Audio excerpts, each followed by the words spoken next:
announcing today a major show of military force in the region. At 4:17 local time, beneath a moonless sky over the Strait of Hormuz, the silence broke.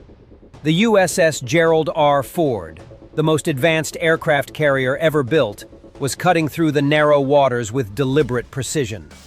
Around her, destroyers and cruisers formed a steel perimeter, their radar arrays sweeping the horizon. Officially, it was a routine transit. Unofficially, the region had been simmering for weeks. Then the radar screens lit up. Fast-moving contacts. Dozens of them. Small, agile vessels emerging from the darkness, weaving between commercial shipping lanes, closing the distance at alarming speed. At the same time, coastal surveillance systems along the Iranian shoreline activated.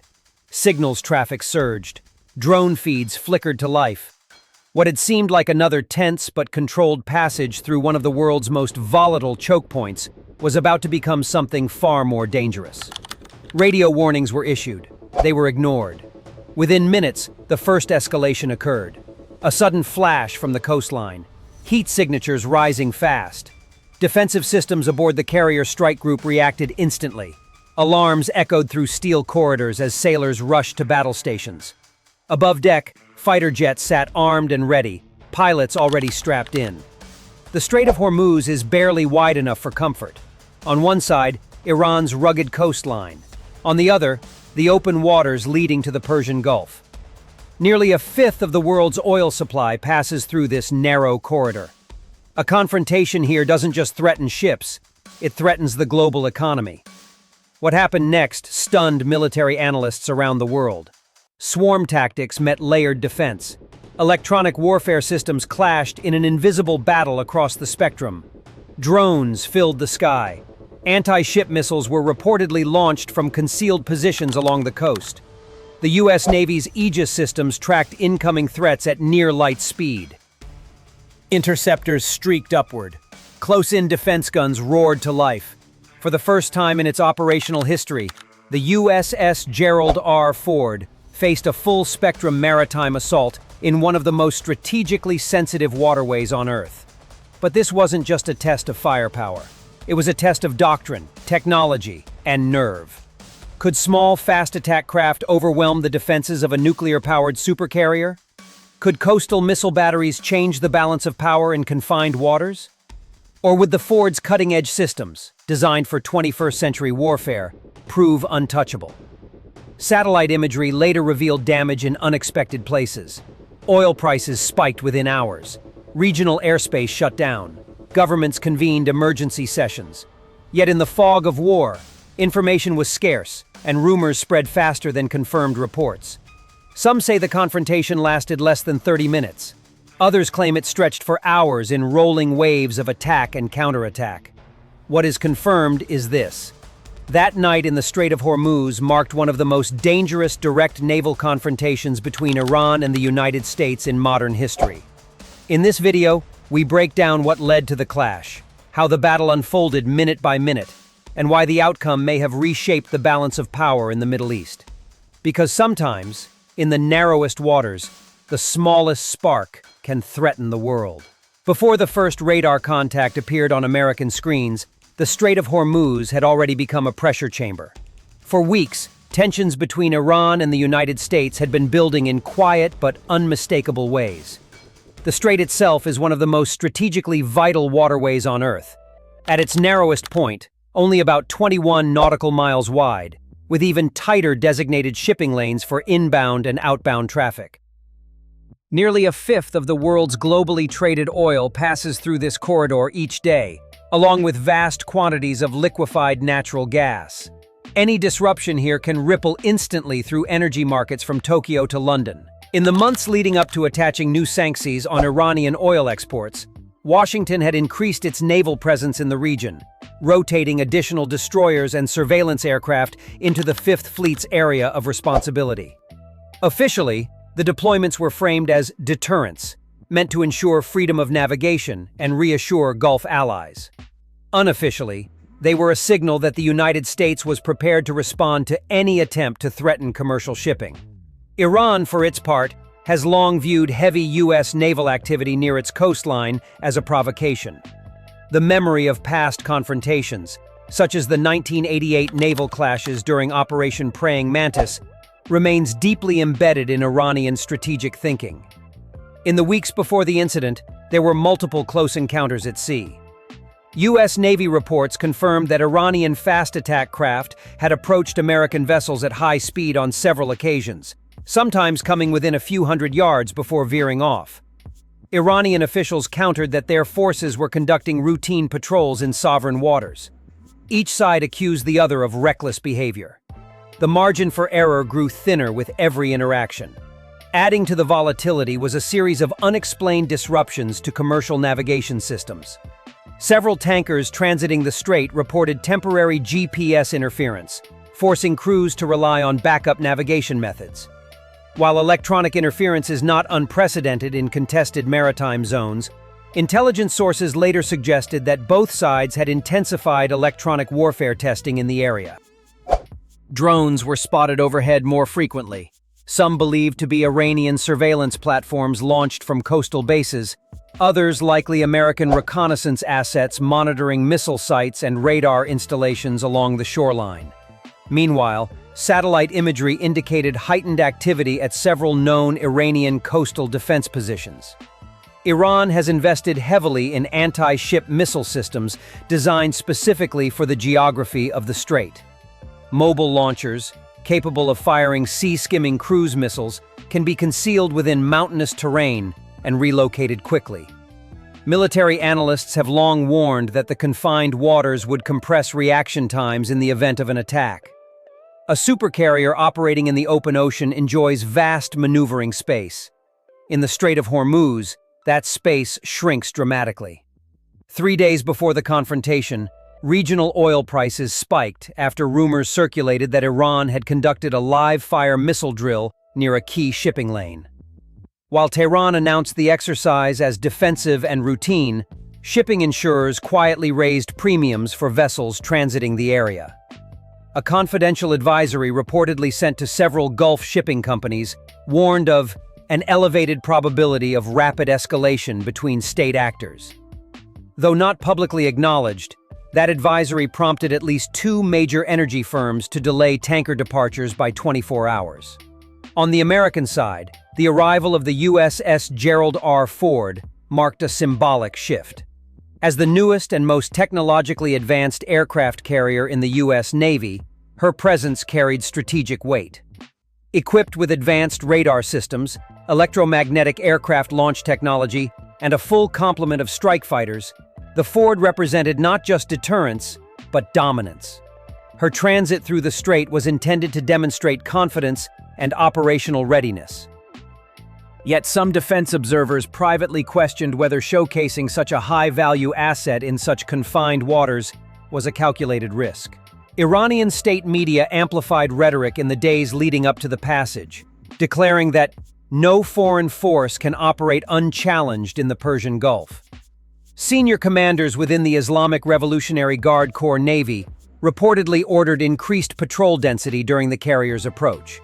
According to regional sources, additional fast attack boats were repositioned to forward staging areas under the cover of night, and coastal radar stations shifted to continuous tracking mode. By the time the Ford's strike group entered the narrow shipping corridor, the environment was primed for confrontation. Warships from both sides were operating at heightened readiness. Commercial vessels continued their transit, unaware that beneath the surface of routine maritime traffic, 2 adversaries were maneuvering in a geopolitical standoff years in the making. In such a compressed arena, where history, strategy, pride, and firepower intersect, any miscalculation could ignite a chain reaction. And in the Strait of Hormuz, there is almost no room to step back once events are set in motion. The first signs that something was wrong did not come with explosions or flashing lights, but with numbers shifting on a screen. At 4:12 local time, operators inside the Combat Information Center of the USS Gerald R. noticed a cluster of small surface contacts appearing along the northern edge of the shipping lane. At first, they were indistinguishable from the dozens of civilian craft that routinely navigate the Strait of Hormuz. Fishing boats, harbor tenders, small cargo vessels hugging the Iranian coastline. But these contacts were moving faster than typical commercial traffic, and more importantly, they were converging. The strait leaves little room for maneuver. Two designated traffic separation lanes, each only about 2 miles wide, handle most of the inbound and outbound flow of tankers. Warships transiting the passage must share this constrained corridor while maintaining defensive spacing. That morning, the ford was accompanied by a guided missile cruiser and 2 destroyers positioned ahead and astern, their Aegis combat systems scanning air and sea simultaneously. Helicopters were airborne for routine overwatch. The formation was standard, calculated to provide layered defense in one of the most strategically sensitive waterways in the world. At 4:17, the small contacts altered course almost in unison. What had appeared to be routine coastal patrol craft were now accelerating directly toward the American formation. Intelligence analysts later assessed that at least 12 of the vessels matched profiles associated with Iran's fast attack craft. Small, heavily armed boats designed for high-speed maneuvering. Such vessels are a known component of Iran's naval doctrine, built for swarm tactics intended to overwhelm larger ships through speed and numbers, rather than brute force. Radio warnings were issued on maritime safety channels in both English and Farsi, instructing the approaching craft to maintain safe distance. According to U.S. accounts, there was no immediate response. Instead, the boats continued to close, weaving between commercial shipping traffic in a pattern that complicated clear lines of fire. The narrowness of the strait amplified the tension. Any aggressive maneuver risked collision not just with hostile craft, but with civilian tankers carrying millions of barrels of crude oil. At 4:21, another anomaly appeared, this time in the air domain. Unidentified aerial contacts were detected lifting off from near the Iranian coastline. They were small and slow, consistent with unmanned aerial vehicles. Iran has invested significantly in drone technology over the past decade, using UAVs for surveillance and reconnaissance across the region. The sudden presence of multiple airborne assets above the surface contacts suggested coordination rather than coincidence. Within minutes, electronic warfare operators aboard the destroyers reported intermittent interference across certain radar frequencies, subtle but deliberate. The situation escalated further when one of the fast-approaching boats reportedly crossed within 800 yards of the lead destroyer's bow. In open ocean, that distance might allow room for de-escalation. In the Strait of Hormuz, surrounded by tanker traffic and hemmed in by coastline, it felt dangerously close. Sailors moved to general quarters. The carrier's flight deck crews halted non-essential operations. Fighter pilots were ordered to their aircraft. Then came the moment that shifted the encounter from brinkmanship to potential combat. A brief infrared flare was detected from a coastal position north of the shipping lane. It was not immediately clear whether it was a launch, a test ignition, or a decoy. But within seconds, defensive systems aboard the American ships transitioned to a higher alert posture. The Aegis radar arrays recalibrated to track possible missile trajectories. Close-in weapon systems were powered and ready. From the Iranian perspective, officials would later claim that their vessels were conducting routine patrols and responding to what they described as aggressive American maneuvering. Regional observers, however, noted that the clustering of fast attack craft, airborne drones, and electronic interference pointed to a pre-planned show of force at minimum, if not a rehearsed escalation drill. One Gulf-based maritime monitoring firm even reported that Iranian coastal radar stations had switched to continuous illumination mode nearly 20 minutes before the first small boats altered course, suggesting that the American formation had been tracked with precision long before visual contact. In those critical minutes, the strait became a chessboard with pieces moving at high speed and minimal margin for error. The combination of confined waters, civilian traffic, layered defenses, and coordinated small boat tactics created a volatile equation. What had begun as a tense transit through one of the world's most important maritime chokepoints was rapidly transforming into a confrontation where a single misinterpreted signal, a single launch, or a single collision could ignite a broader conflict. What followed after those first dangerous maneuvers was not chaos, but precision measured in seconds. At 4:24 local time, thermal sensors aboard one of the escorting destroyers registered a confirmed missile launch signature from deeper inland along the Iranian coast. Unlike the earlier ambiguous flare that had raised alarms, this one showed a clear propulsion trail climbing briefly before descending towards sea-skimming altitude. The combat system immediately classified it as a probable anti-ship cruise missile. In confined waters like the Strait of Hormuz, reaction time against a sea-skimming threat can shrink to well under a minute. The Aegis combat system locked on.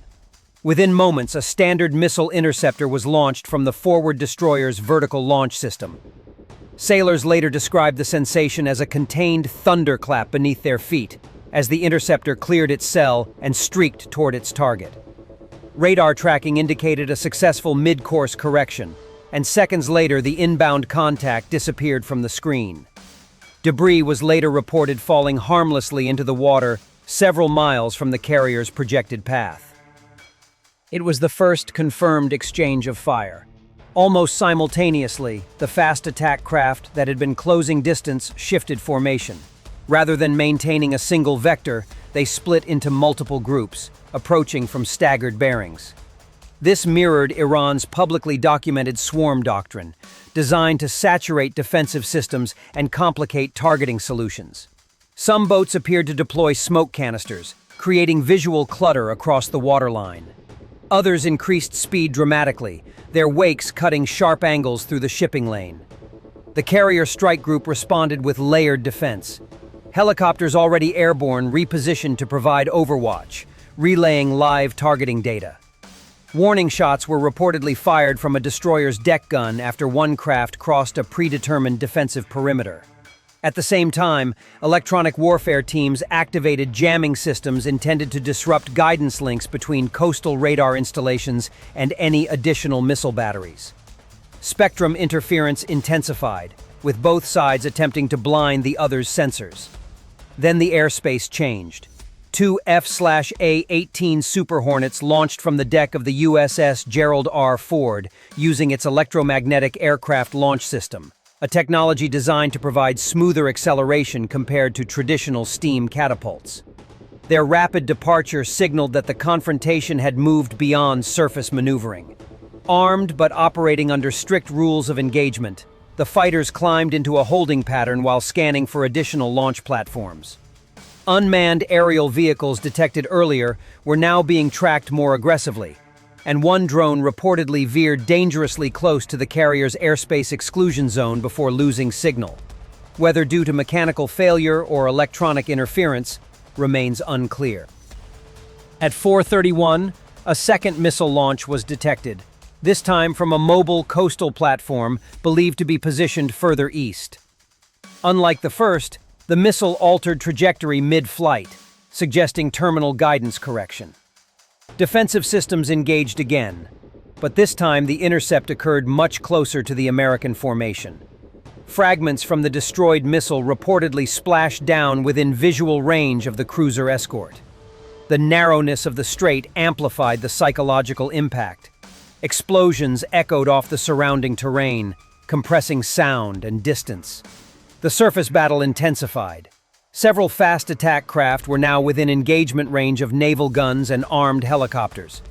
According to later assessments, at least one Iranian vessel attempted to deploy short-range rockets, though their effectiveness was limited by range and counterfire. U.S. helicopters responded with precision fire aimed at disabling engines rather than causing catastrophic explosions, a calculated attempt to neutralize threats without escalating further than necessary. One boat was observed dead in the water, trailing smoke, while others executed high-speed withdrawal maneuvers toward the northern shoreline. Yet the turning point did not come from a single weapon. It came from coordination. The American strike group shifted formation slightly, compressing defensive arcs to maximize overlapping radar coverage. Electronic warfare measures intensified, disrupting several radar emissions traced to inland sites. Analysts later suggested that a temporary breakdown in coastal targeting coordination reduced the effectiveness of subsequent launch attempts. Meanwhile, the presence of armed fighter jets overhead forced Iranian aerial assets to retreat beyond immediate engagement distance. At approximately 4:38, satellite-linked intelligence reportedly confirmed that at least one coastal missile battery had ceased transmitting. Whether it had been disabled by electronic suppression or voluntarily powered down remains contested. What is clear is that no additional missile launches were detected after that point. The fast attack craft, having lost the advantage of surprise and facing concentrated defensive fire, began to disengage in scattered directions. The final minutes of the confrontation were tense but decisive.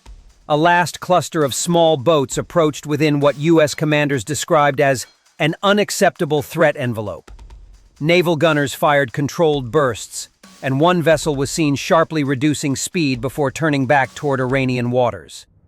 No confirmed impacts were reported against the carrier itself.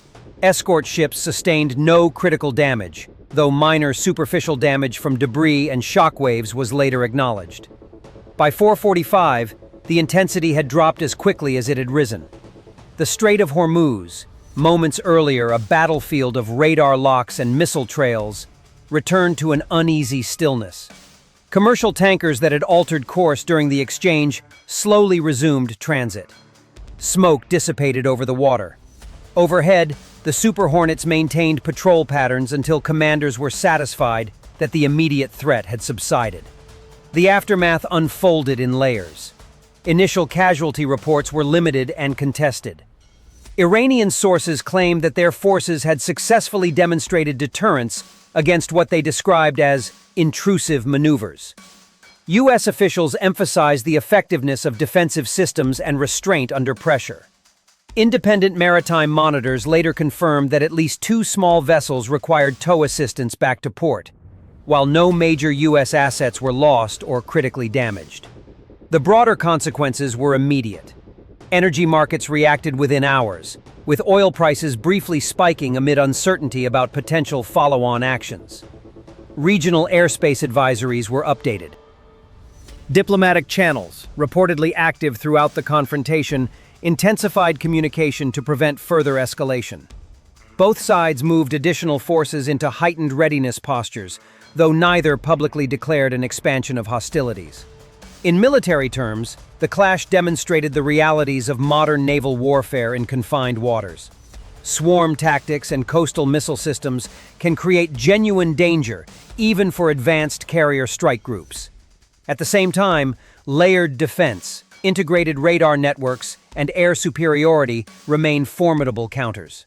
The confrontation did not escalate into a broader war, but it exposed how quickly brinkmanship in a narrow maritime corridor can transform into live combat. In less than 30 minutes, doctrine, technology, and human judgment were tested under extreme pressure. The Strait of Hormuz, already one of the most strategically sensitive locations on Earth, had proven once again that its calm surface can conceal the razor's edge of conflict. In the hours after the shooting stopped, the real shockwaves began to spread far beyond the narrow waters where the confrontation had taken place. As mentioned earlier, even a brief disruption in the Strait of Hormuz carries global consequences, and financial markets reacted with immediate volatility. Brent crude futures reportedly surged by nearly 8% in early trading before stabilizing, while major shipping insurers issued temporary risk reassessments for vessels scheduled to transit the corridor. Several multinational energy firms quietly delayed tanker departures, citing operational reviews, a phrase that masked very real concern about the stability of one of the world's most critical energy chokepoints. Diplomatically, the response was swift and layered. Emergency consultations were convened at the United Nations, where representatives from multiple Security Council members called for restraint and transparency. Gulf states bordering the strait increased maritime patrols around key port facilities, wary of spillover effects.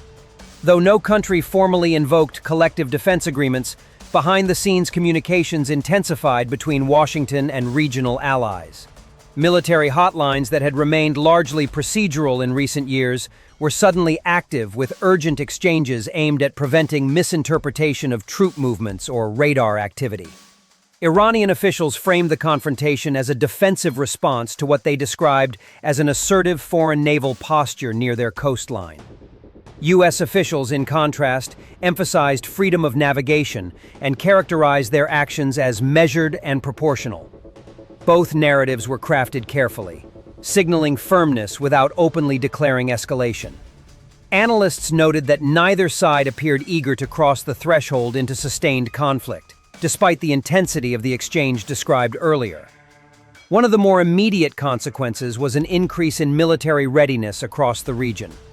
Additional reconnaissance flights were reportedly launched within 24 hours, and regional missile defense systems were placed on heightened alert status. Satellite imagery suggested temporary dispersal of certain coastal assets on the Iranian side, likely as a precaution against potential retaliatory strikes. At the same time, U.S. naval movements were adjusted subtly, maintaining presence while avoiding patterns that could be interpreted as preparation for offensive action. Cybersecurity experts also reported a noticeable uptick in probing activity against energy infrastructure networks in the days following the clash. While attribution in cyberspace is notoriously complex, several private security firms suggested that digital reconnaissance efforts had intensified, possibly as part of a broader strategy of signaling and deterrence. No major outages were confirmed, but the warning was clear. Modern confrontations do not remain confined to sea and air. Perhaps most significant was the psychological impact.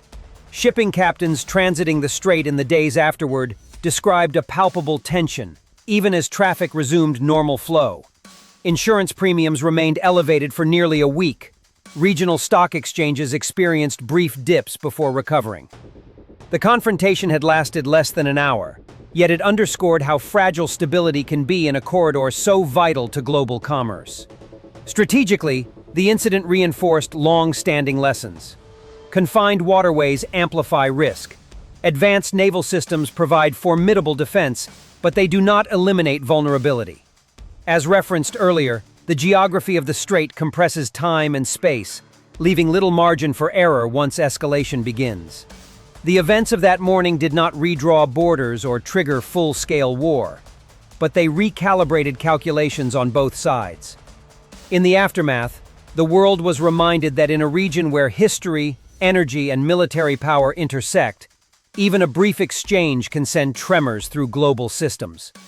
The Strait of Hormuz returned to routine traffic, yet beneath that routine lay a renewed awareness that the balance there is maintained not by calm waters, but by constant, cautious restraint.